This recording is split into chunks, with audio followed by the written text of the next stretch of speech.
So welcome everyone. My name is Bruce Doran. I'm one of the staff scientists that works at Science North.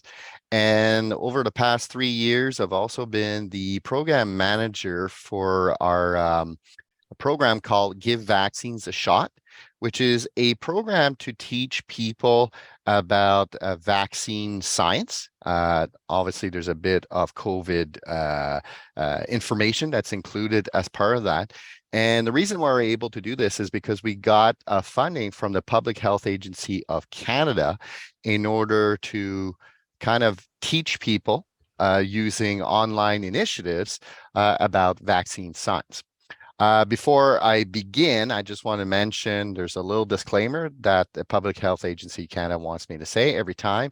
They just want me to say that the views that I express as part of this presentation don't necessarily reflect the views of that particular agency. It's just some disclaimer they want us to follow. But the information I'm sharing with you is actual information, scientific information, and I want to spend a portion of this afternoon just kind of explaining how certain types of vaccines work, especially mRNA vaccines, because those are the vaccines that we've used in Canada to fight COVID-19, and also some upcoming COVID-19 vaccines that are currently being developed here in Canada. I want to share with you, and it's kind of neat to see that we do have Canadian innovation when it comes to vaccine science. All right, so the presentation is going to be following certain parts. Before we begin talking about vaccine and vaccine science, we need to learn a little bit more about our cells and cell biology. And for some of you, it means, holy cow, really thinking back all the way to, your high school schooling or maybe university or college schooling, but it's okay. It's all right. It's just going to be a quick review.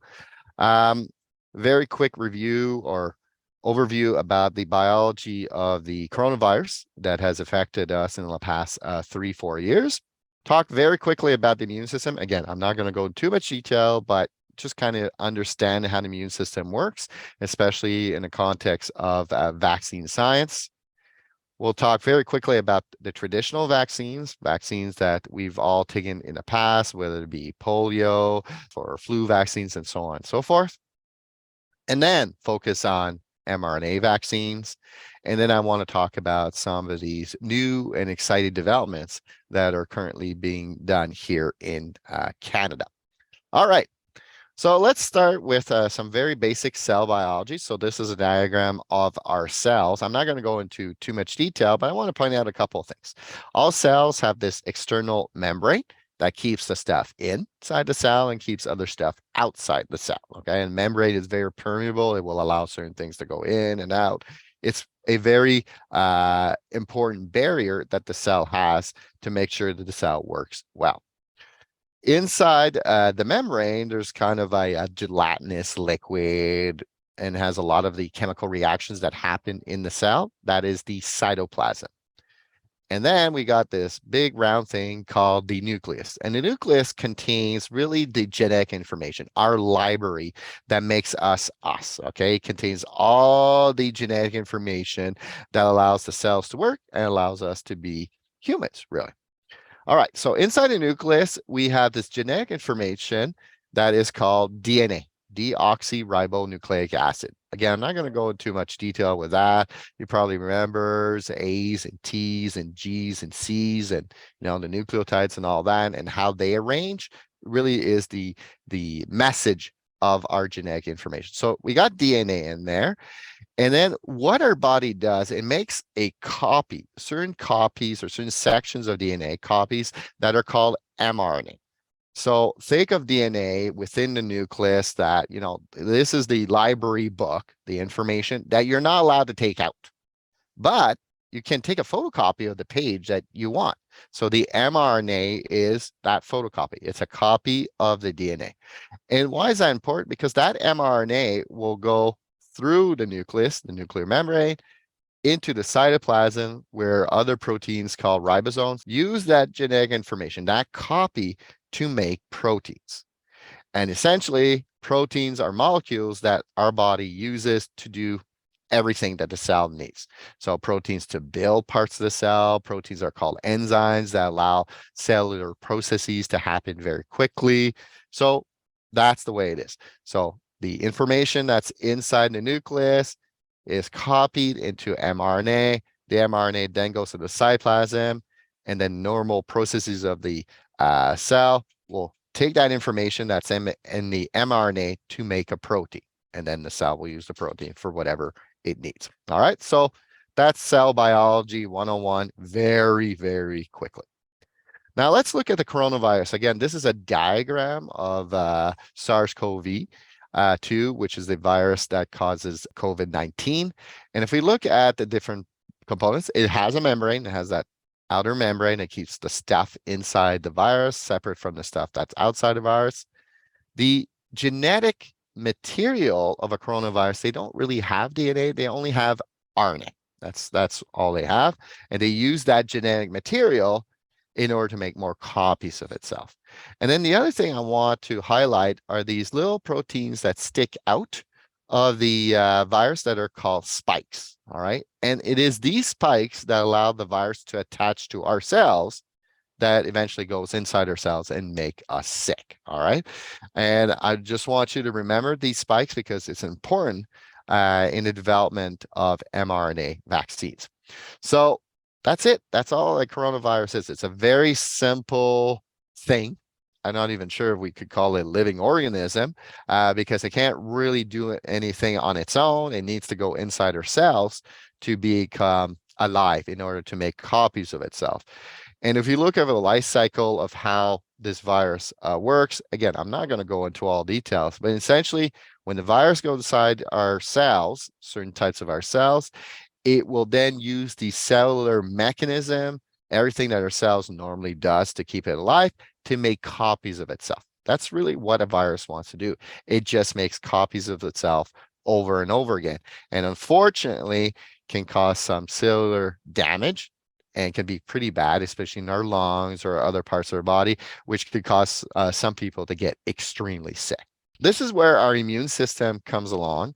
Our immune system is very complex, all right? There's certain components of the immune system people don't think it's part of our immune system, such as our skin, keeps the germs out and protects us against getting sick. But sometimes these pathogens, these germs do get in, such as the COVID virus. So here I'm kind of highlighting something right here.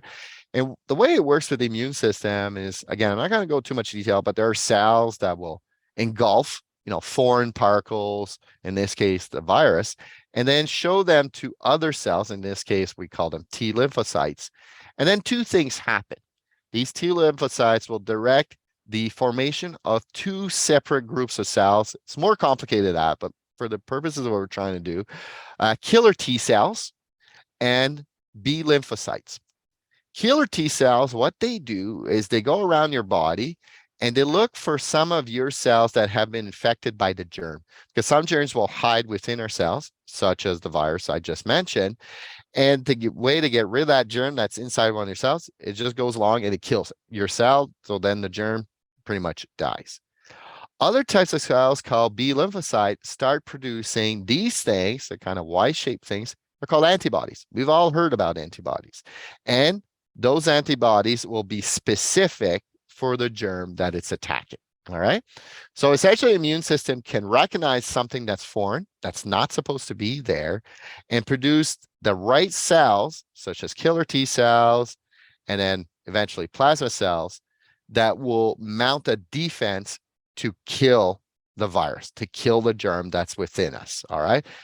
By either killing cells that have been infected by the germ or producing antibodies that neutralize, that stop the germ in its place so it can't infect our body. All right. How does a vaccine work? So essentially, when a person gets a vaccine contains part of that germ, okay? And part of that germ is something that doesn't belong to your body. It's something that will cause your immune system to react. And the name for that is called an antigen. So an antigen is some molecule, some chemical that's foreign to your body, that when your body comes into contact with it, your immune system will mount a response, will try to neutralize it, try to do something to it. So essentially, the vaccine contains an antigen, something that's from the germ right there. And that stimulates your immune system that will then produce those different cells that I just mentioned, the ones that produce antibodies, the ones that will kill cells that have been infected, and will also produce memory cells. So cells that will remember years down the road, so that if you're infected by the same germ, this response to try to stop the germ will happen even faster, okay? And vaccines elicit this response in our body. It takes about 2 to 4 weeks. So you probably heard this, especially if you've had vaccines or other people have had vaccines. It takes about 2 to 4 weeks, a month, for your immune system to be prepped, ready to go, to be able to fight an infection. Now, keep in mind, the vaccine, that antigen, doesn't contain anything in there that will make you sick like the disease would make you sick. Now, sometimes when people get a vaccine, they'll tell me, I feel kind of like sluggish. I got a fever, kind of aches and chills. Well, what is happening is actually your immune system here, your immune system preparing itself. So the fact that you have some of these symptoms that appear is actually a good sign. It's actually showing that your body is building a response, it's building the antibodies, it's building the cells to fight a potential pathogen. All right, so that's good. In a case like me, I usually don't have any of the symptoms. Does that mean the vaccine didn't work for me? No, it did work for me. It's just some people seem to show some of these symptoms more than others. So you don't have to be very worried about it.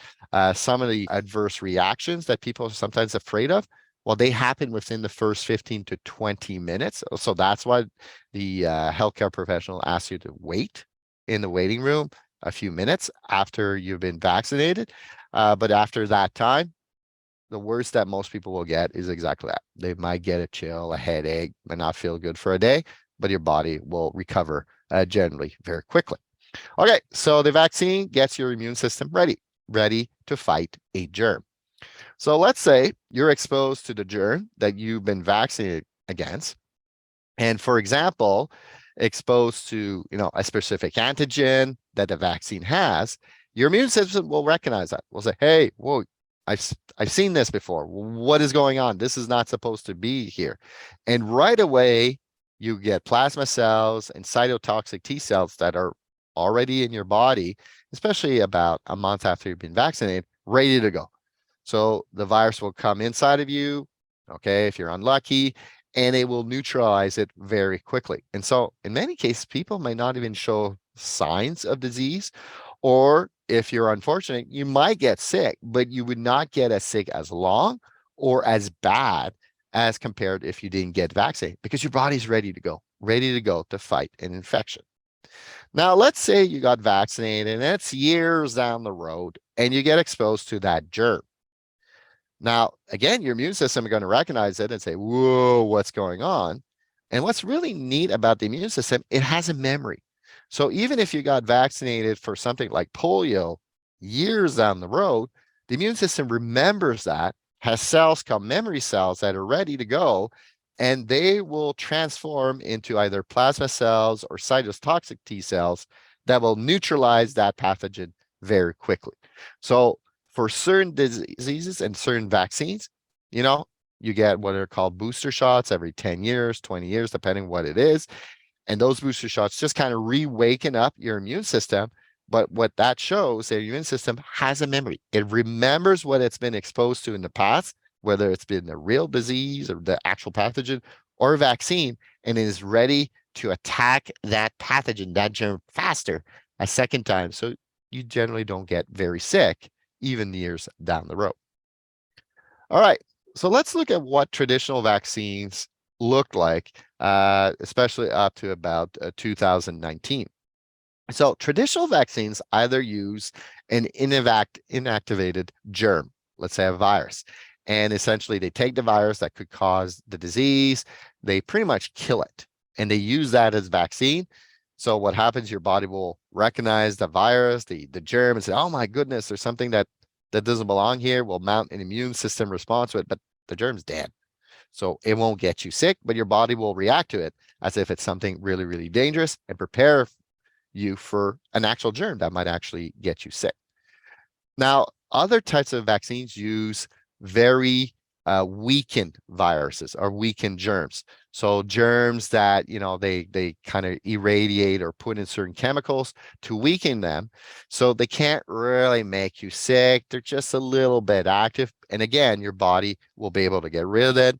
And generally, again, people don't get sick from it. And then the third type of vaccine is the ones where you only take parts of the virus, parts of the germ, expose that to your body. Your body is going to say, holy cow, what is this all about? And again, will neutralize it like as if it's a real disease-causing organism. All right. So those are the three traditional vaccines. So here's a question I've got. How come the COVID vaccine doesn't last? And you mentioned their immune system remembers, and why does it not remember for COVID? So it's a good question. And that will come from the mRNA explanation. And we're not 100% sure. So we suspect that the mRNA vaccine does work. Okay. It does build an immune system response.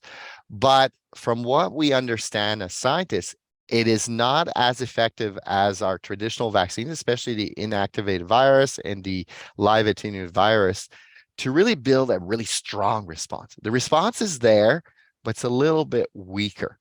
So that if you do get infected from, that virus, some people, not everybody, might get sick. But one thing, they don't get so sick that they end up at the hospital because the body still remembers, from the vaccine, what the virus looks like, but it needs to ramp up a little bit more compared to these other vaccines. The other thing also is if you've heard that COVID-19 has mutated, right? It has changed, the virus has changed, and we have what are called variants. Well, what happens, these variants all look a little bit different. So I want you to think variants like different types of apples. So, you got the original, let's say COVID-19, that's a Macintosh apple. And then the next variant is maybe a Granny Smith, okay? Your body is going to recognize that as something that's foreign, probably recognize it as being, COVID-19 and apple, but isn't quite prepared to attack it as well as the Granny Smith apple. So it'll take a little bit of time to prepare itself to attack it, but it tends to happen much quicker to attack that Granny Smith apple, that new variant, that if compare that if you did not get vaccinated at all. So that's why, I say that vaccines are good so that your body remembers it. But one thing is if your pathogen, your germ changes a little bit, your body needs a little bit of time to adjust its tactic to attack this new germ or this variant of germ, which will mean that for some people, they might get sick. They might get sick, but again, they would not get sick as much because your body's already got a head start, already knows how to attack that germ, just needs to tweak to be able to attack it really well, that new variant as such. Next question, can you talk about antiretrovirals?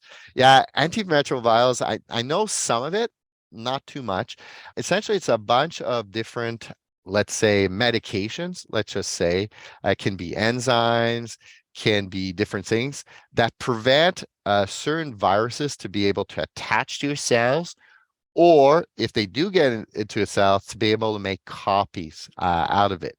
And there's a whole different class of retroviral or antiretroviral medication. It's a bit beyond the scope of what I can really say, but essentially it's effective against certain types of viruses. Again, if those viruses change, those medication may not be as effective. So therefore we have to develop a new medication with that. All right, so hopefully that kind of answered the question very quickly. All right, so that's the traditional vaccines. Now I want to talk a bit about mRNA vaccines. So we talked about traditional vaccines. Essentially, what you have to do is you have to grow the germ or parts of the germ and then use that as a vaccine.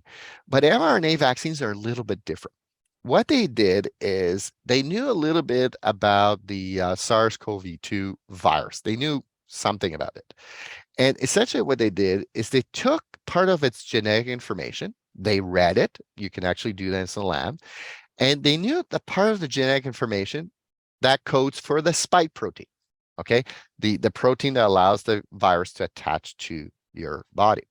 So essentially what they did is they produce mRNA pieces in a lab. You can actually do that.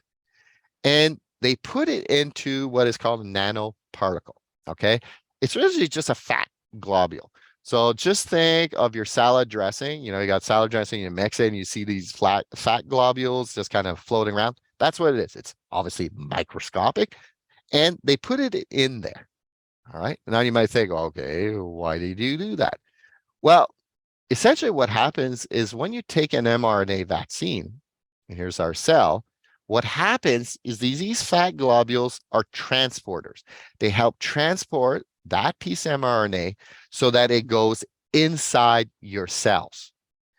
And then your cells will look at that piece of mRNA and say, oh, okay. So I'll read that piece of mRNA and I'm going to make the protein that it codes for. Well, guess what? It makes the spike proteins of the virus. And then what happens is that the cells that are making these spike proteins will present those spike proteins to your immune system. And then your immune system will produce the antibodies in all the cells in order to combat those spike proteins, to recognize the spike proteins and to get rid of those spike proteins. So you might say, okay, that's all good, but how does that protect me against SARS-CoV-2? Well, the SARS-CoV-2 have those spike proteins. So after you take your mRNA vaccine, after about a month, your immune system is going to say, hey, those are not supposed to be there. And then we'll have the cells to neutralize that virus relatively quickly before you get really, really sick. Okay. So what's really interesting about the mRNA vaccines, instead of creating, germ parts in these large vats and things like that, essentially it's our cells themselves that are producing the little viral proteins that are not supposed to be in your body that your immune system will then get rid of. All right. So it's kind of neat because we're using our bodies to produce vaccine particles. It's a different way of producing a vaccine. So some of the advantages, we're using our cells to produce those spike proteins. So it's easier to make that protein. Also, because it's a piece of the genetic information of the virus, only a piece, it's easy to modify. So you've probably heard that Canada had what are called bivalent vaccines. It's kind of a booster shot plus another shot that's related to the Omicron strains that we've been hearing, the Omicron variants, that we've been hearing. Well, the reason why they could make a new vaccine based on the Omicron is just little modifications in the genetic information, and that can then be used to protect ourselves against a slightly different variant. The major disadvantage with using mRNA technology is that you have to store them in low temperatures. So if you remember initially, Canada had purchased these like large refrigeration units, and they were keeping them like a -50 or -70, like really, really low temperatures. Now they know more about the technology. Now you can just store them in a normal freezer at -20. And I wouldn't be surprised as technology progresses, maybe we'll just be able to store them to not room temperatures, but in the fridge. So as technology gets better, the way that we can keep them and keep them fresh, let's just say, will be a little bit easier. Now, these genetic vaccines, a lot of times people, oh, this sounds very, very scary. Okay. So there's some misinformation on there. Some people think that these vaccines can alter your DNA, alter your genetic code, alter the library inside of you that makes you you. But in fact, they don't do that at all. That piece of RNA that goes inside your cells only stays inside your cells for a couple of days. Eventually it breaks down, your body just eats it up and it's gone. So, and it doesn't go into your DNA. It doesn't incorporate itself into your DNA. Just the way the mRNA molecule is made doesn't allow it to do that. So there's no way for these vaccines to change you genetically. We're not going to start growing spikes and things like that. we're not going to change the genetic makeup of our cells because of the genetic vaccines. That's not how they work. Okay. So we don't have to be worried about that. The other thing also some people say is that these vaccines can cause the formation of more viruses. And in fact, that is not true because we're only taking a little piece of the code of the virus. We're not taking the whole code of virus, just a little piece of the code that only codes for one portion of the virus. So the body only has that one portion. We don't have the entire genetic code. We're not putting it inside of people. We're not creating viral particles through these vaccines. So again, that's misinformation that's been out there. You do not have to be afraid. Again, if you don't feel well after taking a vaccine, it's your body's way of preparing itself to fight COVID-19. So mRNA vaccines are the ones that we've used primarily here in Canada. And what I want to kind of talk about is some of the other vaccines that are being developed here in Canada that are a little bit different. And you probably have heard some of them and very novel in order to fight COVID-19 and possibly other diseases that are out there. So there's one company called Medicago. It's a Montreal company. And essentially what they are trying to do is they're trying to produce those spike proteins or other proteins of COVID-19. And in order to do that, they're using plants. So this is an example of a plant that they're using. It's one of the cousins of the tobacco plant, and they're using plants in order to produce vaccines. That's quite interesting. So let's look at that, how this works. So essentially, instead of taking that little piece of mRNA of the virus, what they do is they transfer that mRNA into a piece of DNA. Okay. The reason for that is DNA is more stable than RNA, but it's a little piece of the genetic code of the virus. And what they do is they put it in a bacteria so that the bacteria can put it into the cells of the plant. And essentially, what the plant cells will do are the viral proteins. And what's really neat is not only do they produce the viral proteins, they produce virus-like particles. So you can see here in the Medicago, it looks a little bit like the actual virus they're trying to build the vaccine against. So essentially what's really neat is they're building particles that look similar to a virus so that your body will react to it very strong so that the vaccine is even more effective to fight against the virus. But it's actually not SARS-CoV-2. It doesn't cause COVID-19. It only has certain components of that virus to prepare your body to fight an actual virus. So it's very neat. And you're using plants. You're using plants in order to produce vaccines. And many other ways to produce vaccines, you have these huge vats. You have to use sometimes bacteria. Sometimes it's very cumbersome to produce. Here, you're just growing plants. You're removing the plant extras. Obviously, there's some filtrations and some modifications, but that's it. So you're using greenhouses to grow a vaccine. So it's a better way and a slightly more cheaper way in order to create these vaccines. So very novel, very novel. And you've probably heard that the governments have put some monies in that company into expanding their plant in Montreal. And Medicago was actually before development of these vaccines against COVID-19. We're looking at using this technology in order to develop new flu vaccines. So this technology doesn't necessarily have to be for one disease, can be done for several other diseases. So let's look at this again. Has there been any research done on having all these vaccines that we put in our bodies throughout our lives, like negative effects, having so many regular vaccines and the COVID vaccines? Yes, there has been research. So whenever they develop a new vaccine, so let's look at the COVID-19 vaccine, they have to test on so many people. There's 3 phases. The first phase, they test on tens of people to see if the vaccine causes some serious side effects. And they look at these individuals over a 6 months period, because if there's a serious side effect when it comes to vaccines, based on our knowledge of vaccines, based on our experience of vaccines, it tends to happen the first 2 months. So they give themselves even more time, the first 6 months. So phase one, they're looking at people to see if there's any side effects, ill effects of the vaccines. If there's none, then they go to phase two, where they're testing on a couple hundred people to see the vaccine's even effective. Because if the vaccine is not going to protect you against a disease, okay, forget it. We're not going to continue. If the vaccine is effective, then they tested, there's a phase three, they tested on thousands of people, thousands of people.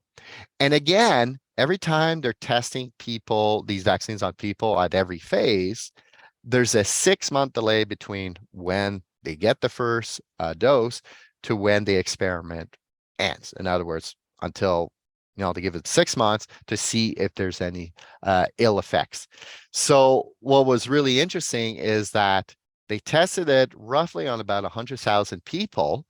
And in most cases, there were no ill effects, especially for COVID-19. All right.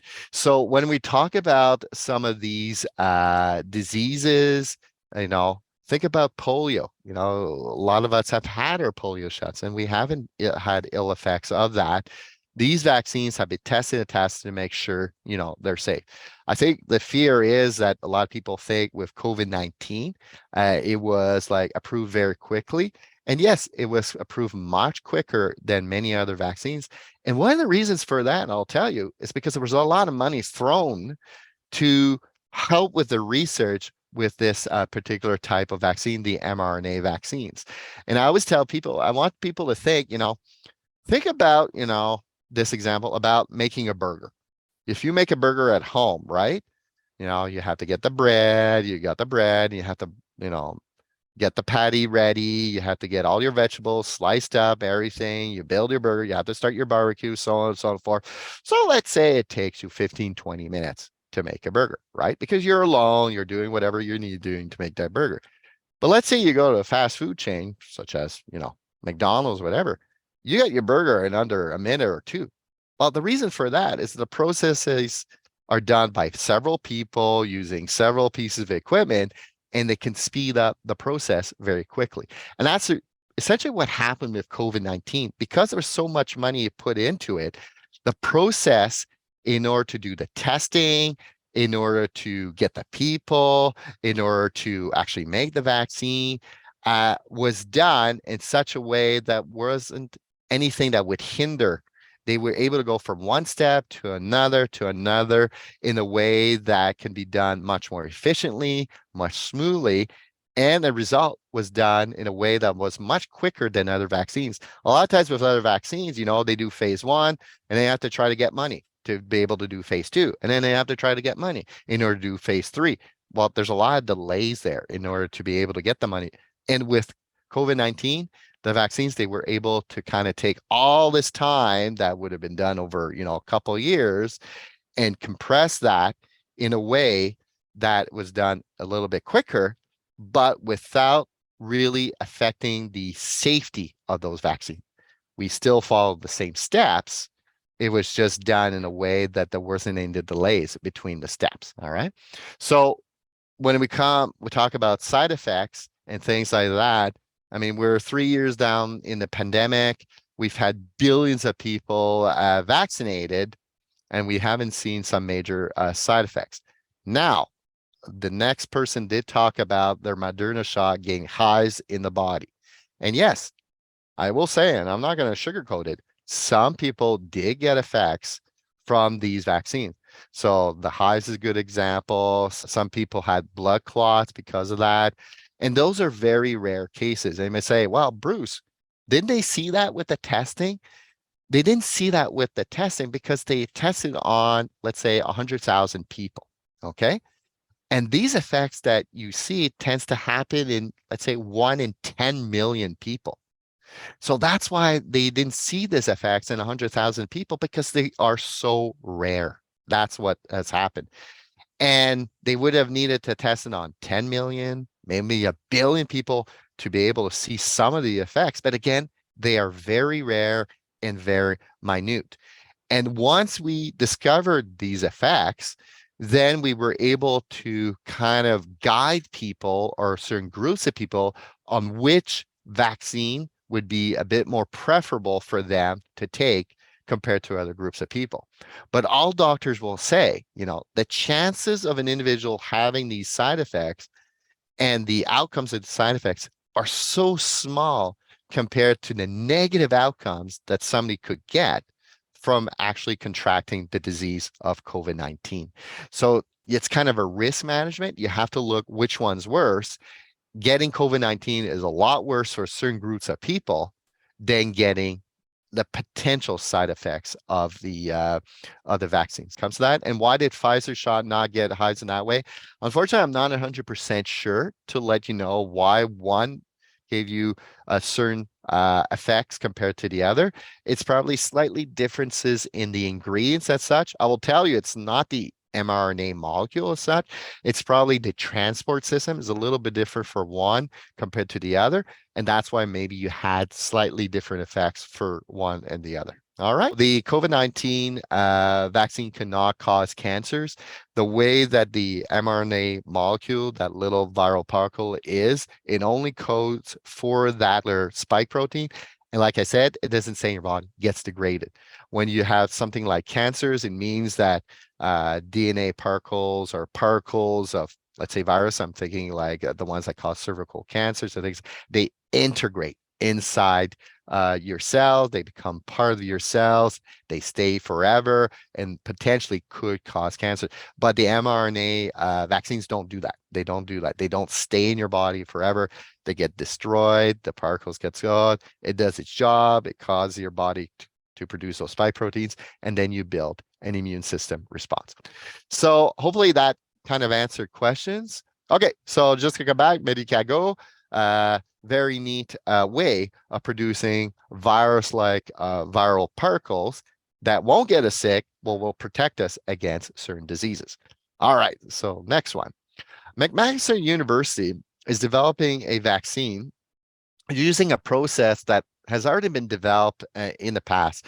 Essentially, they're taking, again, parts of the viral RNA to make a piece of DNA, just like the other organization is doing, and to produce that particle, that spike protein. But instead of taking that and putting it into a plant cell, what they're doing is they put it into an adenovirus. Okay, adenoviruses are viruses that are found everywhere, and when you get a good stuffy cold, well, that could be caused by an adenovirus. Essentially, they take parts of the DNA, the little part of the DNA that code for spike protein of the SARS-CoV-2, the COVID-19 virus, and they put into an adenovirus that has nothing in it, that doesn't have any of its viral genetic material. So in other words, it's just this piece of protein that goes around that piece of DNA from COVID-19. All right. Now, why would they want to use that? It's because adenoviruses are very, very good at taking pieces of DNA or RNA and putting inside your cells. And then that piece of DNA will go inside your cells, will then code for a piece of RNA that then codes for the viral protein. And then just like the mRNA, it causes your immune system to react to it, to then build antibodies, the cells to protect you against COVID-19. Now, this technology using the adenovirus, it's not new. Okay, it's been used for years and years. Certain flu vaccines have been used using adenovirus. So it's a technology that works, and it works pretty well. But where McMaster University is doing this a little bit different, and I don't know if you noticed, I didn't show you how it gets into your body. Instead of using it through a shot, they are developing an aerosol, a inhaler, something like that, that you would inhale, and then the cells of your lungs will then be exposed and produce immunity right at the place where the COVID-19 virus would initially come in. So by using this technology, we don't need needles. So some people that are afraid of needles wouldn't need to do that. They would just need to inhale the vaccine. And B, it would protect the parts of your body that are the most susceptible to COVID-19 immediately. And that's a great way of attacking the virus. If you can attack the virus as it's entering, as it's going into your lungs, and have your cells ready for the virus to prevent that virus to get you sick right at the point of attack, it will be a great way to prevent people from getting really, really sick. So it's a neat and novel method of getting a vaccine inside your body, but also protecting the parts of your body that are most vulnerable to the actual virus. Another technology, Canadian technology, is looking at a different way in which we can get the vaccine inside our body. So again, they're using DNA. And in this case, they want to put that DNA inside your body. So they don't want to use an adenovirus. They want to use a different process. And what they're using instead of that adenovirus, they're going to use bacteria. They're going to put that piece of DNA into that bacteria, and then that bacteria will go inside your body and take that piece of DNA and give it to your cells so that your cells will produce the viral particles, and then your immune system will do whatever it needs to do. And you might be thinking, oh my goodness, we're going to start infecting people with a bacteria. But I don't know if you notice here, there's a name here. The type of bacteria is a bifidobacteria. Well, bifidobacteria, some of you have probably used it or your family and friends. Those are the bacteria that are found in probiotics. So people consume that. It's not dangerous to us. So you would be using a bacteria that we've been using already as a probiotic. You're just adding that piece of DNA inside the bacteria, and the bacteria becomes a carrier and then gives that piece of DNA to your cells. So you may say, okay, why do we want to do this? Well, by doing this, by using a probiotic type bacteria, what you could do is you can make a vaccine into a pill.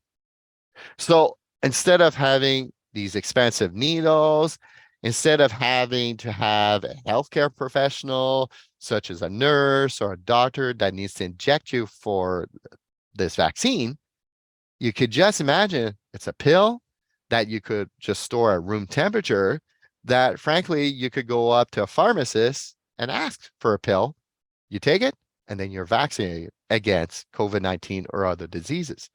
You could just see the implications of this in the future, especially for countries around the world where refrigeration is a bit more difficult, where it's also more difficult in order to get, needles and equipment and people necessary to vaccinate people.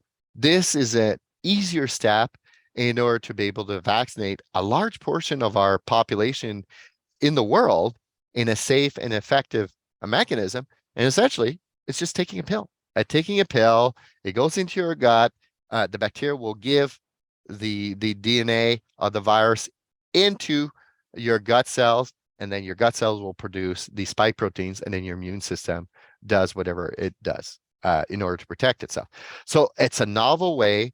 It's under research. I believe they're in between phase 1 and phase 2 in order to see how effective this pill would be, this method, in order to, vaccinate people in a way that requires a lot less trouble. I'm really excited about this one, and I'm hoping not just for this disease, but future disease, this could be one where we could really vaccinate, the entire world using just pills. So what I hope you could see with this quick presentation is that COVID-19 has really helped spark vaccine innovation. There was a lot of money, a lot of effort, a lot of determination out there by the governments, by the healthcare professionals, by the scientists to find different ways in order to produce a vaccine to combat COVID-19. And frankly, if there's a good thing that came out from this pandemic, it's really helped to kind of kickstart, the research, different research in ways in which vaccines can be created or administered, and can really kickstart how these vaccines could be used in the future. So for example, the mRNA vaccines initially were being looked at as a way to treat cancers, certain forms of cancers. And the research was slowly progressing. But now, with what has happened with mRNA vaccines and COVID-19 and this flush of money and interest, the company that was slowly working on this, BioNTech, now has the resources to develop this, to research this. So who's to say? Who's to say in a few years, instead of having to go, you know, to the hospital for radiation therapy or chemotherapy to treat a cancer, all you will need to do is take a shot, and then you would be treated for that cancer. That cancer would be gone. So it's really interesting to see how this innovation, how this disease, and how people's efforts has really kind of spun this innovation, spurred this innovation forward, so that who knows where the vaccines are going? Who knows what other diseases we'll be able to cure in the future? And, like I wrote in the article at the newspaper, telephones have evolved. They have evolved from what, Alexander Graham Bell used, the Model 2 now, things that are like mini computers that are in our pockets. Well, the same thing that we're seeing with vaccines.